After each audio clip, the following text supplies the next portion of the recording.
Hello, my name is Anna Zabrodska-Averianov. I am the senior economist at Intrum, and I am very pleased to announce that today we have the publication of our fourth issue of the Economy in Focus report. In this report, we have a closer look at the near-term economic outlook for Europe, whether Europe can still avoid an outright recession, how the European labor market has fared in those difficult times, and what does that mean for the ability to pay by European consumers and businesses.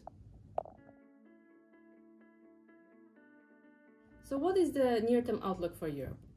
Can Europe avoid an outright recession? And the answer is, it's still a possibility that we could achieve a soft landing. By that I mean that we will have economic slowdown, which will allow inflation to cool off without necessarily resulting in very sharp increase in unemployment rates and a correction in asset prices, such as drop in house prices. Looking at 2022, when we had all of those downward revision of economic outlook by various international institutions, beginning of this year brought some kind of optimism. We've seen ECB and IMF increasing their economic outlook projections for 2023 for euro area, as well as decreasing the inflation rate forecasts. And that has mainly been driven by the fact that the energy crisis has been less severe than expected. We didn't have a very severe cost crisis, which many feared that would even lead to some blackouts during the winter times. And all of that has really allowed for the confidence to very gradually rebound from those severe lows that we've seen in autumn 2022. So while the situation is still very much difficult, the outlook is still for severe economic slowdown, the recession might still be avoided. And how have European labor markets fared in such difficult economic situation? Well, actually, they have been a very bright spot in terms of the economic landscape. What I mean by that is that even during the pandemic and then the inflation crisis, the labor markets have proved their resilience across the European Union. We've seen the employment rates continue to increase over the last decades, actually, and the pandemic really resulted in very small and only temporary decrease in employment rates. And already now we have employment rates above the pre-pandemic levels.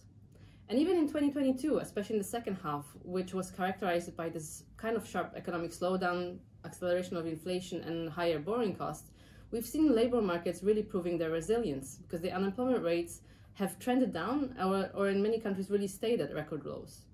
That has put European employees in quite a strong bargaining position during the current wage negotiations, which will allow them to compensate, at least in part, to the purchasing power that they lost in 2022 due to the high inflation rates, while wages really lag down. Of course, we will have now this kind of conflicting goals where we have on one hand higher wages really supporting the European consumers, but on the other hand, that could actually fuel strong inflationary pressure. So as always in the economics, there has to be balance between those two themes. And that, of course, is affecting the payment delays. Unfortunately, this year, it's still going to be very difficult.